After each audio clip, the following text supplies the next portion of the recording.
Hola amigos, bienvenidos a este tiempo de la radio dedicado a la historia.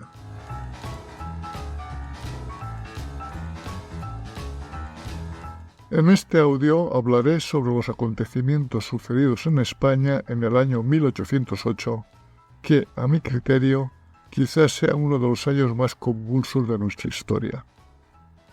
A lo largo del mismo, en concreto desde el mes de marzo, se sucedieron los siguientes acontecimientos. Tuvimos un golpe de Estado y una rebelión popular. Se alternaron en el poder 3 reyes. Sucedió un cambio de dinastía y 3 abdicaciones. Hubo 2 gobiernos simultáneos. Luchamos contra el ejército más poderoso del momento, que nos molía a palos, pero al que en una ocasión vencimos, por lo que fuimos la envidia de toda Europa. Y en consecuencia, los que empezaron siendo nuestros enemigos acabaron siendo nuestros aliados, y viceversa. Los amigos acabaron como enemigos. Y para finalizar los acontecimientos, fuimos el primer país del mundo en poner blanco sobre negro una antigua forma de combatir, la guerra de guerrillas. Empecemos esta interesante historia.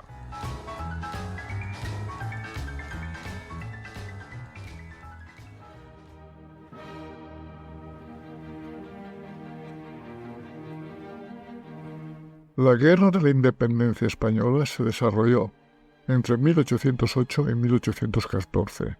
Si quisiéramos marcar un acontecimiento como inicio de la misma, este sería el Motín de Aranjuez, que se produjo entre el 17 y el 18 de marzo de 1808. Como punto final, señalaríamos el Tratado de Valensá, firmado en diciembre de 1813, por el que el emperador Napoleón ofrecía la paz al Reino de España y reconocía a Fernando VII como rey, como consecuencia del deterioro progresivo del ejército francés por el continuo acoso de las tropas españolas e inglesas y de la guerrilla española. Esta guerra fue conocida por distintos nombres. Para los ingleses era la Guerra Peninsular, para los franceses fue conocida como la Guerra de España, y nosotros la llamamos en su momento como la Guerra Francesa, aunque con el paso de los años, a partir de 1840, empezamos a reconocerla como la Guerra de la Independencia, término con el que ha llegado a nuestros días. En ella intervinieron 4 países, España y Francia como principales protagonistas, y Portugal e Inglaterra como invitados, pero mirada con gran amplitud, tuvo su parte de guerra civil y su parte de guerra ideológica. Quizá el mejor análisis de este conflicto lo realizó Carlos Marx en 1854, cuando escribió: en general, da la impresión de que se trataba más de un movimiento contrarrevolucionario que revolucionario. Fue nacional porque proclamaba la independencia de España con respecto a Francia, pero también fue dinástico porque oponía al amado Fernando VII a José Bonaparte. Fue reaccionario porque contraponía las viejas instituciones, costumbres y leyes a las innovaciones racionales de Napoleón. Fue supersticioso y fanático porque defendía a la santa religión contra todo lo que significaba el ateísmo francés. España era en 1808 una nación con 11 millones de habitantes, con una sociedad estamental en la que las órdenes privilegiadas estaban formadas por 400.000 nobles y 170.000 eclesiásticos. El tercer estado contaba con una incipiente burguesía, una minoría de científicos e intelectuales y una inmensa mayoría que configuraba una extensa sociedad rural, donde el 85% de la población era analfabeta.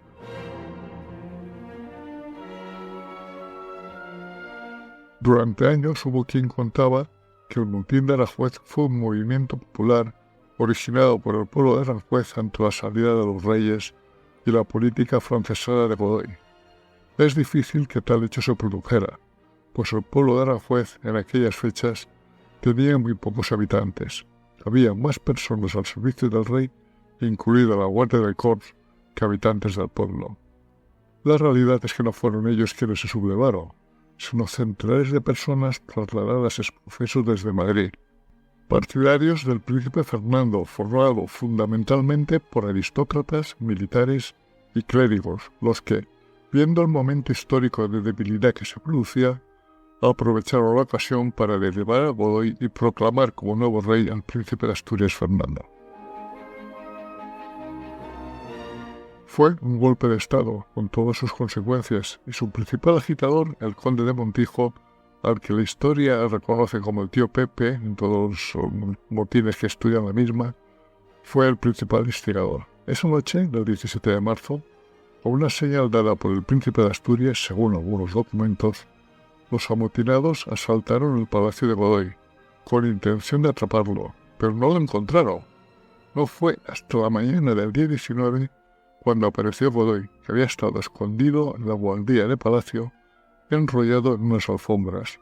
Cuando acucillado por la sed salió del palacio, momento en que fue arrestado por un guardia de corps.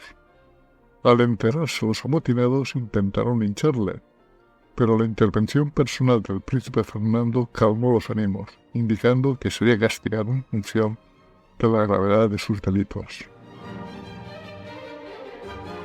Ese mismo día por la tarde, Carlos IV abdicaba en su hijo, lo que hay que considerarlo como un hecho insólito, pues nunca un rey había sido forzado a abdicar por una parte importante de la aristocracia y por su propio heredero. Oigamos ahora parte del texto con el que comunicaba Carlos IV su decisión.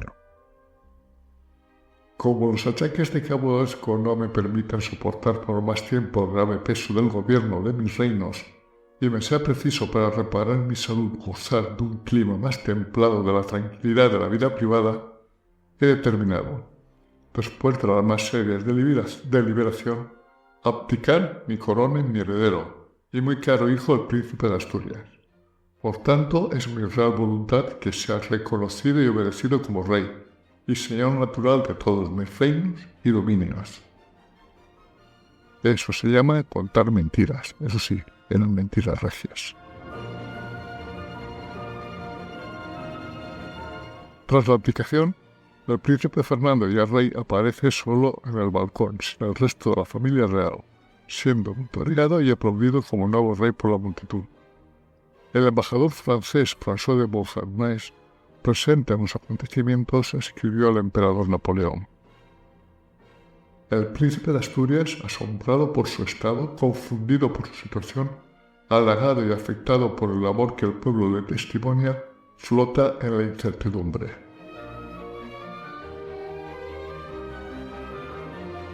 Tras el motín, se forma un nuevo gobierno, en el que son personas muy influyentes los que estuvieron implicados en el complot del Escorial, y el rey se dirige a Madrid, en donde entra en olor de multitud el día 24 de marzo. Veamos cómo nos cuenta su entrada en Madrid un escritor coetáneo que lo vivió personalmente, don Ramón Mesonero Romanos. Venía montado en un blanco corcel. Hombres, mujeres, niños y ancianos se abalanzaron a él, a besar sus manos, sus ropas, los estribos de su silla. Otros arrojaban al aire sus sombreros, o despojándose de sus capas y mantillas, las tendían a los pies del caballo. En tanto, de los balcones, buhardillas y tejados de las casas, no menos henchidos de gente, llovían flores y palomas, agitábanse los pañuelos, o subiéndose muchos a las torres de las iglesias, volteaban con frenesí las campanas o disparaban cohetes y tiros de arcabuz.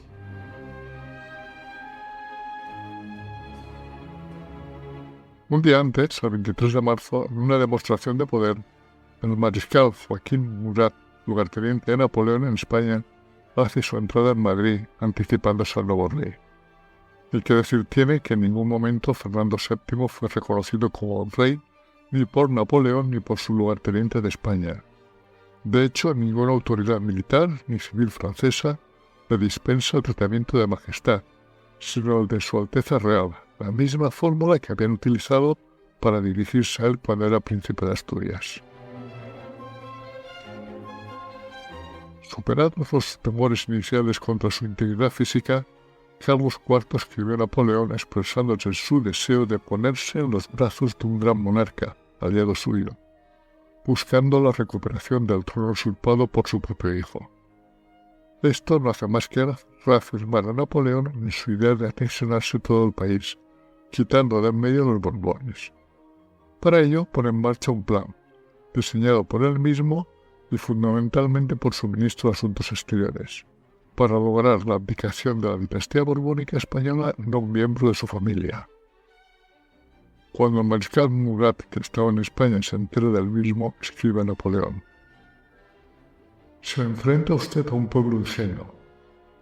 La aristocracia y el clero son los amos de España, y si temen por sus privilegios o su existencia, organizarán contra nosotros levantamientos masivos que podrían eternizar la guerra». Hay que considerar que este Murat tenía una muy buena visión del futuro. Para llevar adelante su plan, necesita Napoleón que la familia real al completo se traslade a Francia, y para ello manda al general Savary, que intentará convencer a los principales actores. Para este general, la cosa era fácil. Carlos IV deseaba ante todo ser amigo de Napoleón, como ya se lo había expresado, y Fernando VII necesitaba la legitimación de su golpe de Estado por el árbitro de Europa en ese momento. Así que, para empezar, Napoleón en un principio indica a Fernando que él se va a dirigir a España para hablarle y le insta a acercarse a Burgos. Así, el 10 de abril, poco más de 20 días después de inaugurar su reinado, sale de Madrid dejando para el gobierno de España una junta de gobierno que no de regencia, presidida por su tío Antonio Pascual de Borbón, encargado de despachar los negocios graves y urgentes que pudieran ocurrir, o que en realidad el poder en España lo ejercía ya el mariscal Murat. Como Napoleón no llegó a Burgos, como era de esperar, Fernando VII siguió viaje a Vitoria y después se acercó a Bayona, ya en territorio francés, en donde llegó el 20 de abril.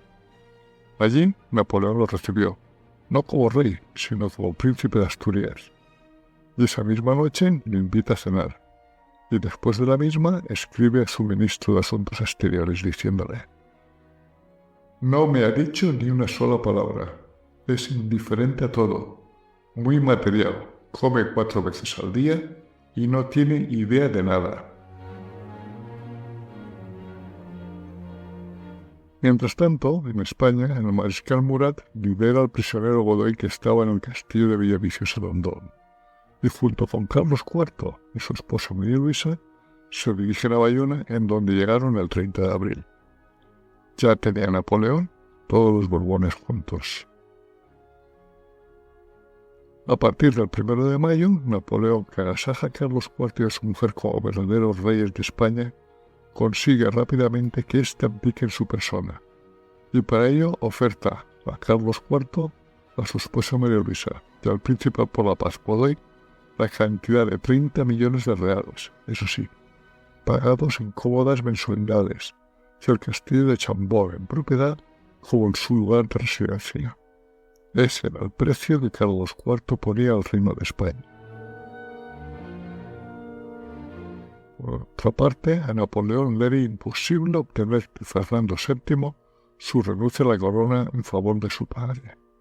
Era ya rey y eso le gustaba más que un tizón tonto, y no había quien le quitara su voluntad de ser rey.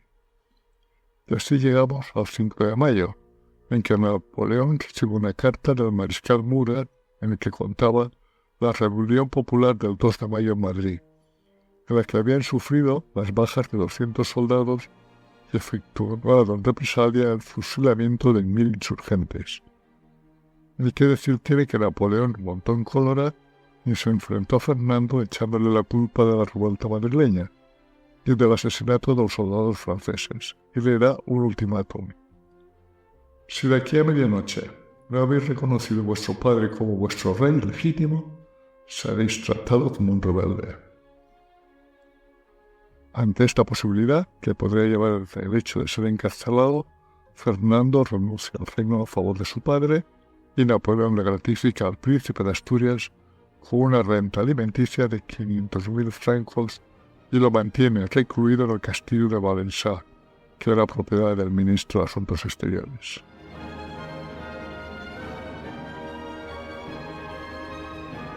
El 10 de mayo, Napoleón comunica a su hermano José Bonaparte, en aquellos momentos rey de Nápoles, su elección como futuro rey de España, escribiéndole: «La nación, por medio del Consejo de Castilla, me pide un rey. Es a vos a quien destino esta corona. España no es lo que el reino de Nápoles. Se trata de 11 millones de habitantes, más de 150 millones de ingresos, sin contar con las inmensas rentas y las posesiones de todas las Américas. Es una corona que, por lo demás, os establece en Madrid, a 3 días de Francia, que cubre totalmente una de sus fronteras. Estando en Madrid, estáis en Francia. Nápoles es el fin del mundo». Y qué decir tiene que su hermano José aceptó sin rechistar.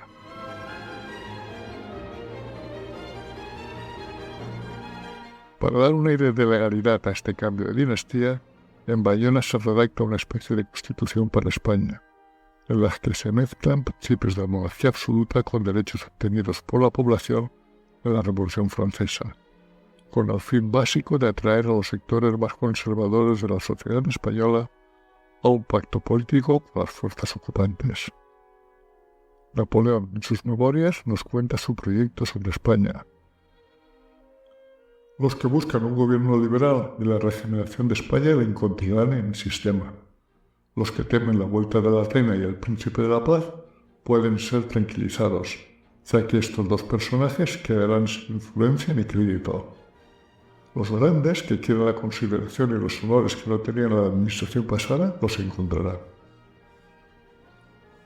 El documento, elaborado como una constitución, es conocido como el Estatuto de Bayona y se publicó el 6 de junio, y con él bajo el brazo el nuevo rey José, conocido como José I, se presentó en Madrid el 20 de julio.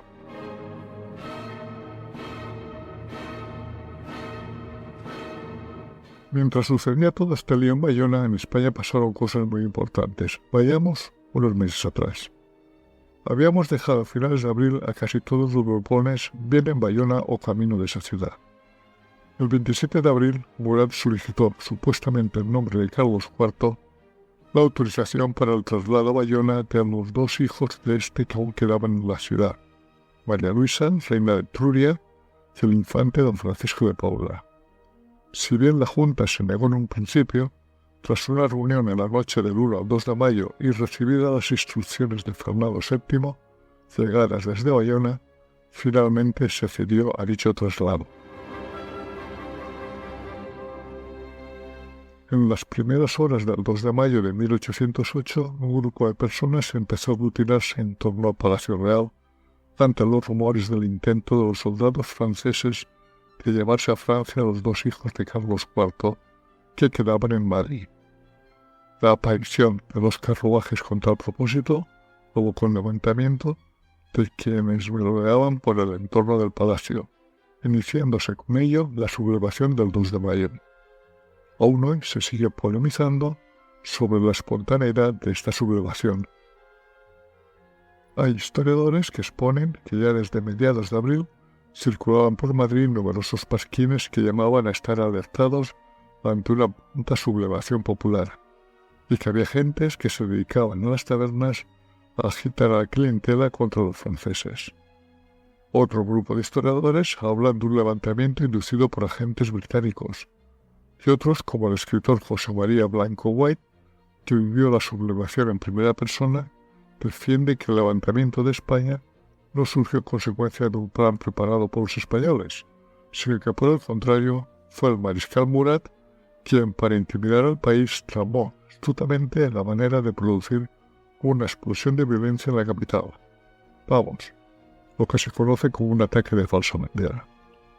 Fuera cual fuera la chispa iniciadora de la sublevación, lo cierto es que fue un movimiento popular. Los hechos sucedieron de la siguiente manera.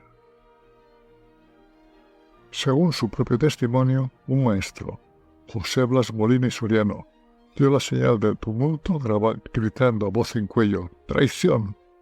De inmediato se agruparon allí un centenar de madrileños que perpetraron sin oposición en el Palacio Real.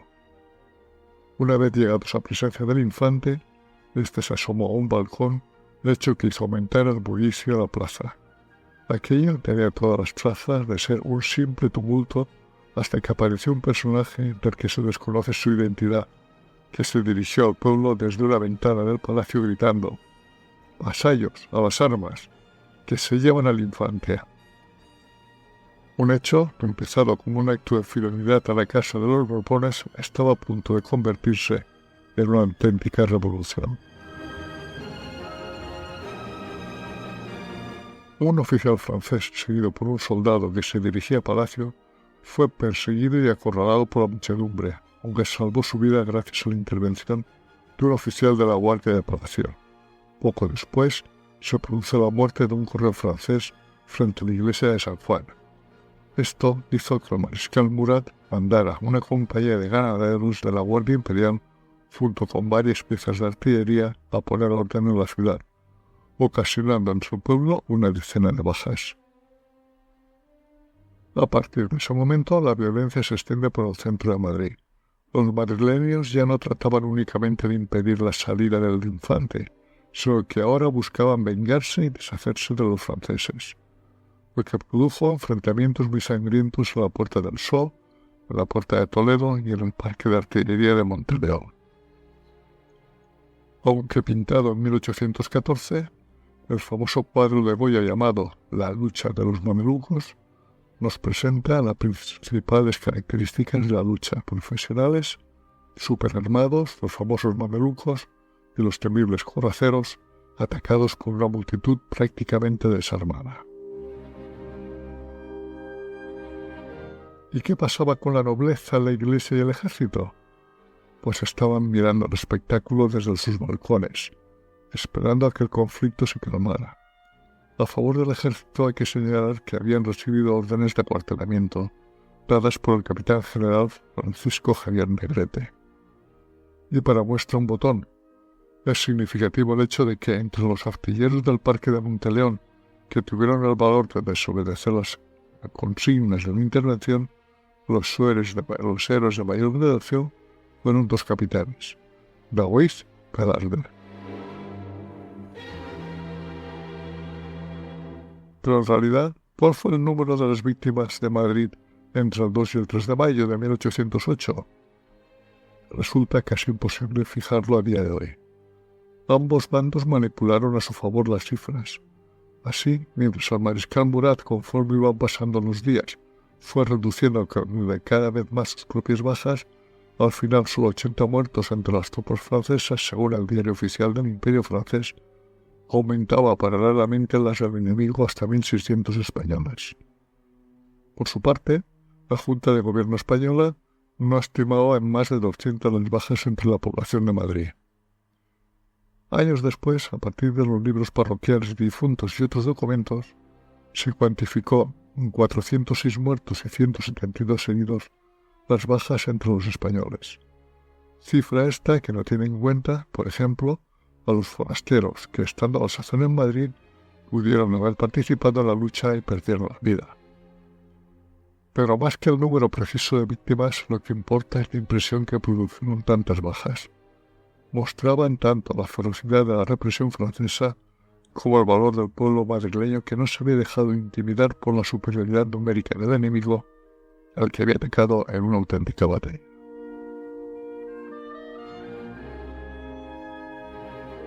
Y las noticias corrieron. El mismo 2 de mayo por la tarde, en la villa de Móstoles, ante las noticias que traían de Madrid los fugitivos que huían de la capital, el alcalde Andrés Torrejón firmó un bando en el que llamaba a todos los pueblos a empuñar las armas contra los franceses. Tras los sucesos de Madrid, entre el 22 de mayo y el 30 del mismo mes, toda España se insurge contra los franceses y las autoridades que los apoyan. La primera característica de este levantamiento es su talante específicamente regional. No se levanta España, sino las 17 regiones que en aquellos momentos configuraban España. Eso sí, cada una con sus características, pero con un elemento común: la voluntad popular de luchar contra los enemigos, incluyendo entre ellos a cuantos no se atreven a oponerse a los franceses y permanecen en sus puestos colaborando incluso pasivamente. Es la rotura de España en dos: patriotas y afrancesados. empiezan a formarse las juntas regionales, que en septiembre han dado lugar a la Junta Suprema Central Administrativa, formada por 35 miembros, 2 por cada región, y un presidente puesto para el que se fue elegido el conde de Floridablanca, que de alguna manera sería el gobierno de España, hasta que en septiembre de 1810 esta Junta Suprema se disolvió, dando lugar a las Cortes de Cádiz y al Consejo de Regencia. Contrariamente a lo que había previsto Napoleón, no solo el pueblo español no se había amedrentado ante su potencia militar ni esperaba con ansias las reformas anunciadas, sino que había entrado en una lucha que había de ser tanto más violenta cuanto que cada uno se disponía a luchar no solo por su rey, sino de manera más concreta por la tierra de su entorno. En lo que afecta al mundo francés, el tiempo transcurrido entre el levantamiento de Madrid y la llegada del rey José el 20 de julio resultó fatal para la causa. El mariscal Murat, que debería haber preparado la transición, pasó la mayor parte de este periodo crítico enfermo, incapaz de controlar un reino en efervescencia. Que el alzamiento de Madrid no se desinflara y quedara en una revuelta más o menos sofocada se debió en buena parte a la acción del clero regular, comprensible si tenemos en cuenta las consecuencias que la revolución había acarreado a sus colegas en Francia. Y poco duró José Bonaparte en Madrid. Entró el 20 de julio y con el fin de ganarse al pueblo organizó festejos taurinos que estaban prohibidos desde 1805. Publicó un manifiesto en contra de los saqueos que habían realizado las tropas francesas y a favor de la Iglesia Católica, y dictó el alejamiento de Madrid de los mamelucos, de triste recuerdo entre los madrileños.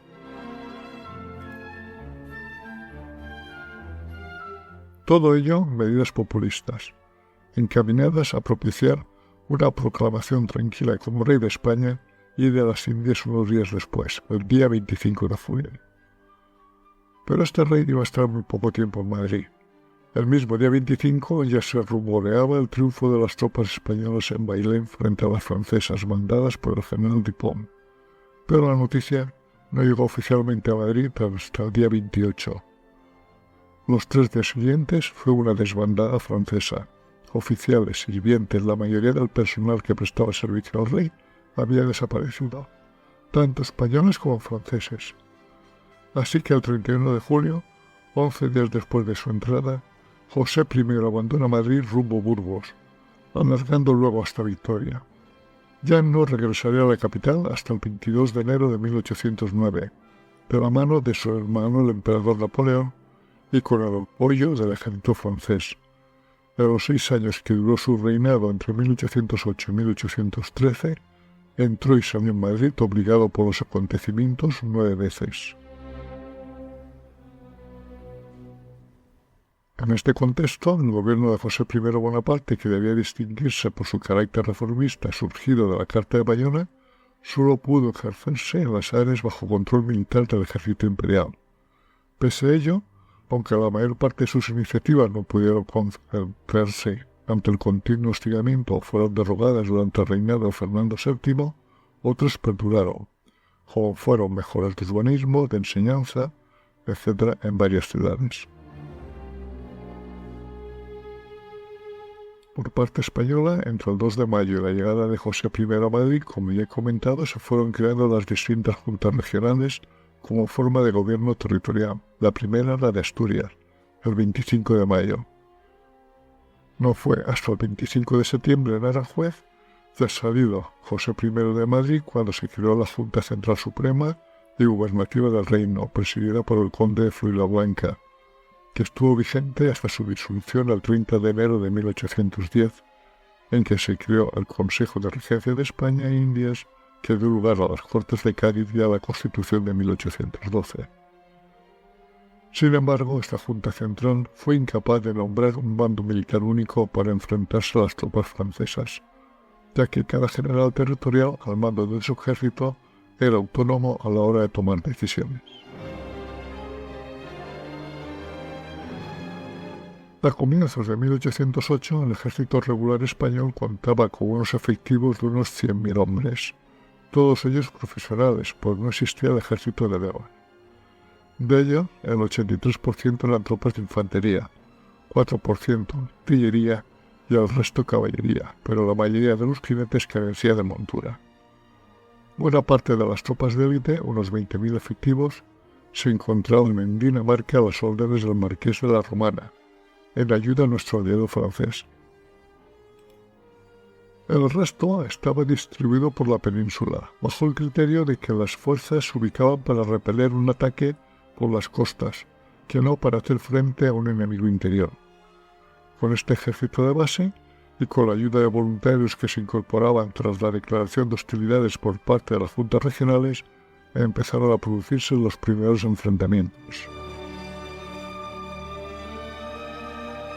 Napoleón había previsto la rápida ocupación de todo el territorio español gracias a los 90.000 soldados perfectamente equipados que ya ocupaban parcialmente el país, así que mandó expediciones en todas direcciones con resultados muy desiguales.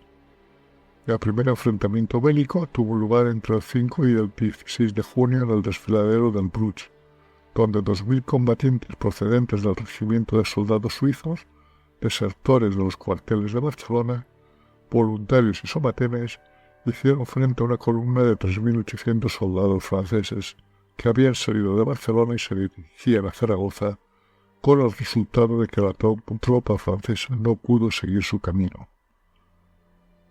Unos días después, con el fin de asegurarse el camino entre Francia y Barcelona, el general D'Inés asedió Gerona al mando de 12.000 hombres.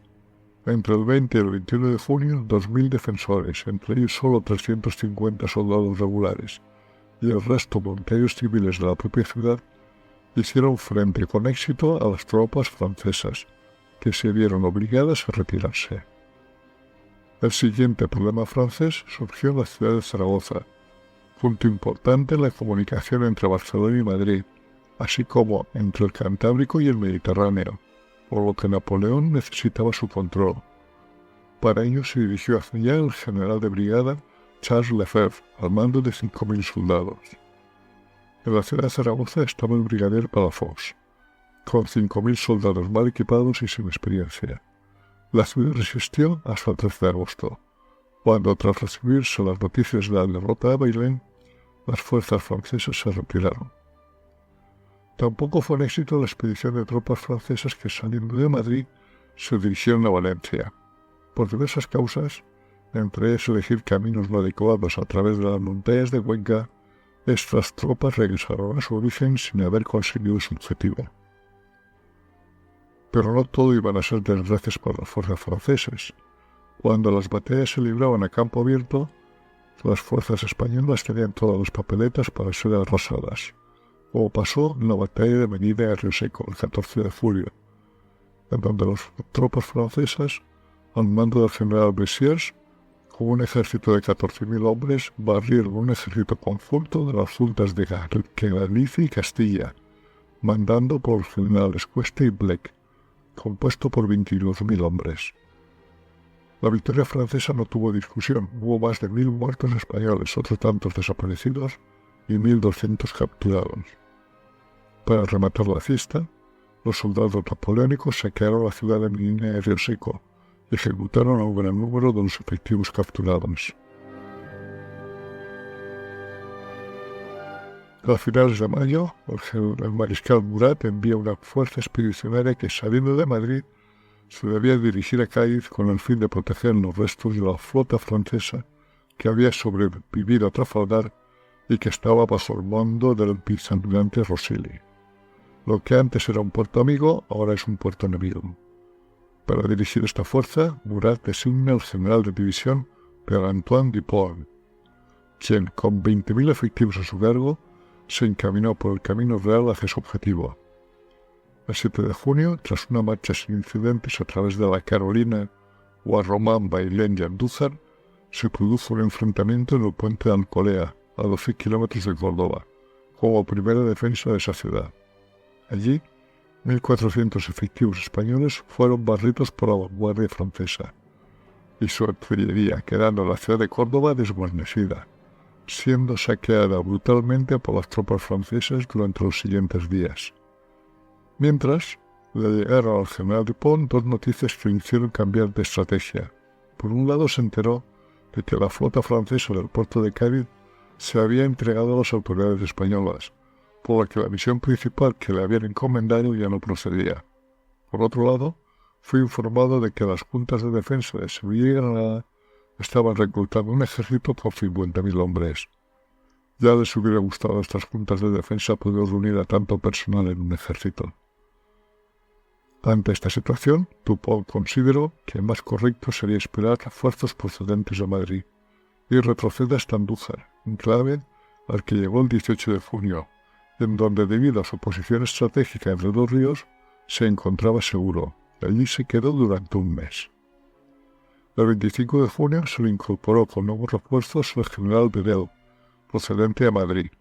Dupont estaba convencido de que si el ejército formado en Andalucía realizaba un ataque, este sería en Andújar, donde él se encontraba perfectamente protegido. Pero el general Castaños, comandante de las fuerzas formadas por las juntas de defensa, no contemplaba atacar directamente a Andújar en campo abierto, pues sería una batalla muy cruenta con un final incierto. Así que diseñó, junto con su plano mayor, la estrategia conocida como el Plan Porcuna, por el cual, mediante un movimiento desbordante a través de los enclaves de Mengíbar y Bailén, se aislaba a las tropas de Dupont de Madrid, y de esta manera atacar a Andújar por todos lados al mismo tiempo.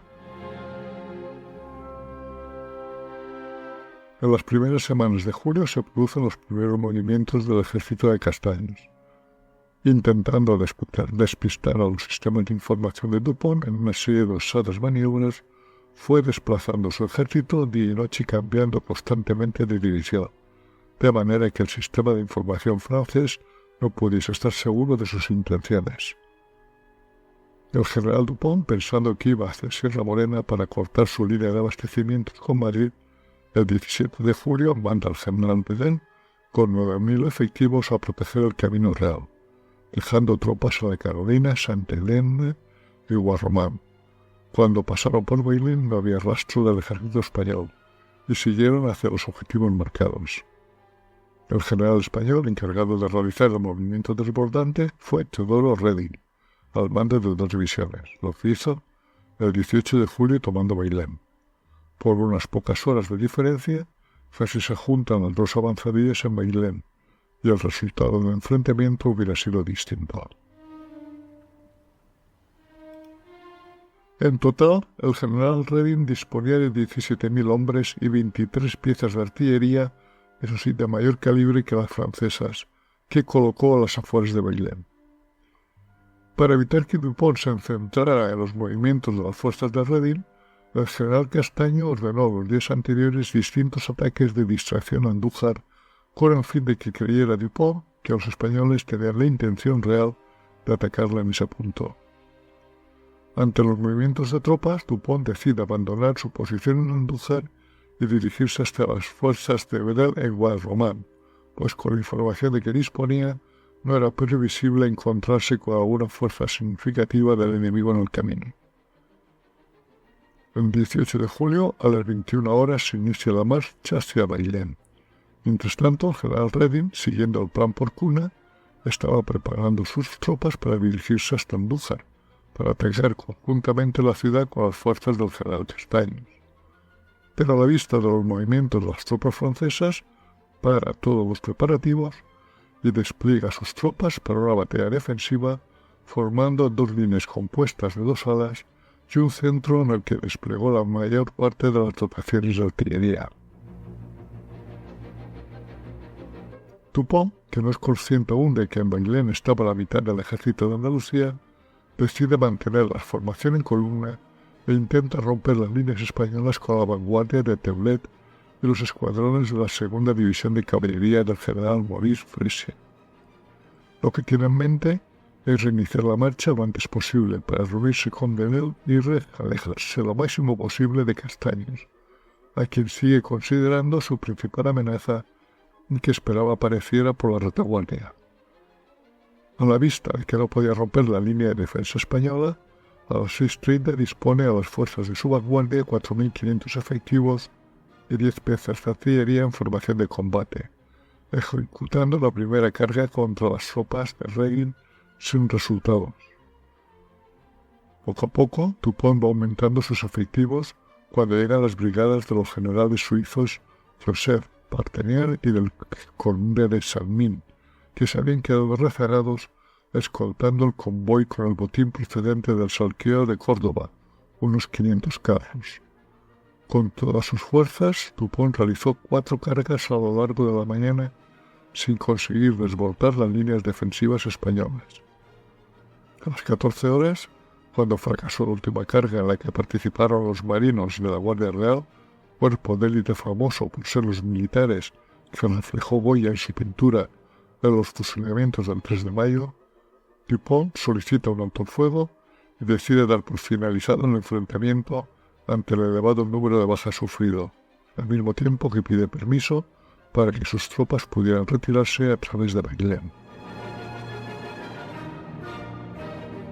Cuando en la lejanía del tiempo analizamos los hechos, encontramos 4 circunstancias que decantaron la batalla hacia el lado español. Una fue el calor sofocante. No olvidemos que era julio en plena Andalucía. Otra, la falta de agua para dar de beber a la tropa y poder refrescar los cañones, cosa que las tropas españolas tenían resuelto con el suministro de la ciudad de Bailén. Otra, que los batallones suizos de los franceses se rindieron ante los batallones suizos de los españoles sin lucha. Y finalmente, un detalle muy importante, fue el poder de la artillería española, de más calibre y alcance que la francesa, que hacía que cuando las tropas francesas atacaban, llegaban a la línea de los españoles muy diezmadas e incluso, en su última carga, se quedaron a 50 pies de las tropas españolas. Además, a las 13 horas, un destacamento de caballería aparece por la retaguardia de Dupont, lo que le hace creer a este que son las avanzadillas del general Castaños, lo cual no era cierto. El general Reding accede a la primera demanda, pero rechaza la segunda petición, ya que corresponde a su comandante en jefe, el general Castaños, tomar las decisiones más adecuadas al respecto. Por su parte, Vedel, desde Guarromán, empieza a dirigirse a Bailén y escucha el estruendo de la batalla y su final, y cree que ha sido una victoria de Dupont. Cuando contactó con la realidad, tuvo que ser un capitán ayudante de Dupont el que le diera la noticia para que se la creyera. Las tropas de Vedel también se rindieron junto a las de Dupont. Las negociaciones para definir los términos de la capitulación se alargaron hasta el 22 de julio. Respecto al número de bajas de los contendientes, en el bando español se produjeron 192 muertos, 664 heridos y 1.013 desaparecidos. Un total de 1.869 bajas. En el bando francés, entre muertos y heridos hubo más de 2.000 bajas. El resto de las fuerzas francesas fueron tomados como prisioneros de guerra. En virtud de las capitulaciones firmadas entre Castaños y Dupont, se decidió que el ejército francés, compuesto por los 8.242 soldados de Dupont, junto a los 9.393 efectivos de Vedel, se trasladarían hasta los puertos de Rota y Sanlúcar para embarcar en buques ingleses y posteriormente ser desembarcados en el puerto de Rochefort. Asimismo, el ejército español debía escoltar y garantizar la seguridad de los soldados franceses durante el recorrido a los citados puertos. Todo se inició según lo previsto, pero el destino de los prisioneros cambió radicalmente. En efecto, la Junta Suprema de Sevilla, a instancias del gobernador militante Cádiz, Tomás María, se niega a evacuar a los franceses. La presión del pueblo, que exigía venganza por el saqueo de Córdoba, y sobre todo, la injerencia de Inglaterra, que quería evitar que el ejército francés pudiera volver a combatir en un futuro, hizo que no permitiera la repatriación de los prisioneros, a excepción de los oficiales. Ante el incumplimiento de los términos de la rendición, los soldados franceses tuvieron que soportar hasta el final de la guerra un espantoso cautiverio en la isla de Cabrera, donde miles de ellos fallecieron de inanición. Si ha habido una decisión objeto de amplio debate historiográfico, ha sido sin lugar a dudas la que tomó el general francés en cuanto a permanecer en Andújar durante casi un mes. Es posible que Dupont un oficial veterano que participó en las batallas decisivas de Austerlitz y Jena, no pudiera aceptar el fracaso de su expedición andaluza. Tras Bailén, José I se retira de Madrid, primero hacia Burgos y después hacia Vitoria, y Napoleón ordena a las tropas francesas retroceder hasta la línea en el río Ebro.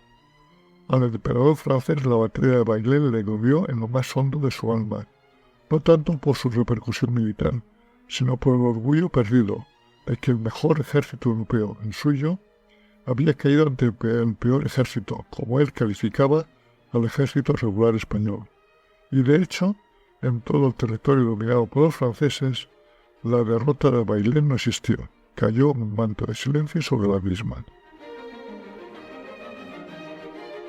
Mientras tanto, para complicar más la situación en la península, el 1 de agosto desembarca un contingente británico en Portugal con la idea de unirse a las fuerzas españolas para combatir al francés, al mando del general John Moore.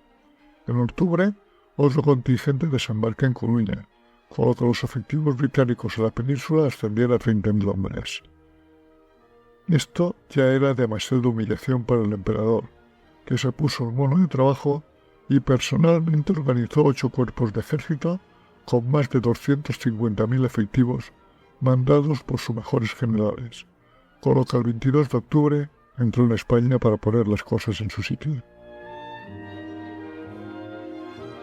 Mientras, en el mundo militar en España corría un gran optimismo. Si Castaños había vencido a las fuerzas francesas en una batalla a campo abierto, todos los generales querían ahora tener su momento de gloria venciendo a los franceses.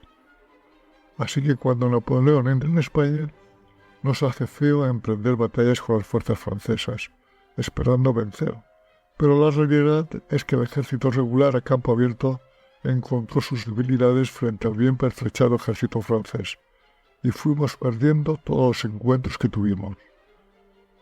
El general español Blake, al frente de los ejércitos de la izquierda que en su día se formó por las juntas de Asturias y Galicia, cayó derrotado en Zornoza el 31 de octubre y en Espinosa de los Banteros los días 10 y 11 de noviembre. El conde de Belver, al frente del ejército de Extremadura, fue derrotado el 10 de noviembre en Gamonal. El general Castaños, victorioso de Bailén, al frente del ejército del centro, cayó derrotado los días 22 y 23 de noviembre en Tudela. Y finalmente, el general San Juan, que mandaba el ejército de la defensa de Madrid, fue derrotado el 30 de noviembre en Somosierra. Ya no había en España más ejércitos a los que vencer, así que el 4 de diciembre Napoleón entra en Madrid. En un mes, el ejército regular español prácticamente había desaparecido bajo la bota de los franceses. Únicamente quedaba la expedición británica al mando de John Moore, que fue derrotada en los primeros días de enero en la batalla del Villa, pero ya para esas fechas Napoleón había abandonado España, pues el Imperio Austríaco le había declarado la guerra y la situación en España estaba militarmente controlada. Tras este otoño en el que todos fueron derrotas, Florida Blanca pidió en diciembre un memorándum al ejército solicitando qué medidas tomar para hacer frente a las tropas francesas. Se le respondió que, en el estado en que se hallaba el ejército, es innegable que la guerra más cruel a nuestros enemigos debería hacerse con partidas sueltas de guerrillas que incomodaran continuamente a las fuerzas de ocupación, evitándose enfrentamientos a campo abierto. Y así, a finales de diciembre se reguló la existencia de partidas de guerrilleros mediante un reglamento de partidos y cuadrillas, que estipulaba la composición de esta y hasta los sueldos y los grados militares. Y entramos en una etapa de la guerra francesa en que las guerrillas tuvieron un papel importante y que se merece les dediquemos un audio en exclusiva.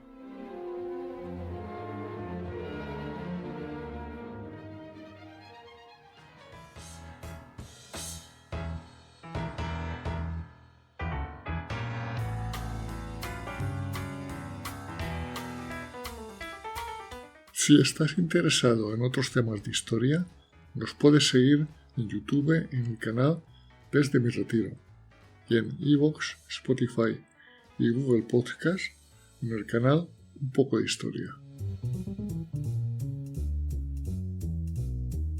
Este proyecto radiofónico, creado desde mi retiro en la España profunda, es una realización, para bien o para mal, de José Luis García, ciudadano del mundo.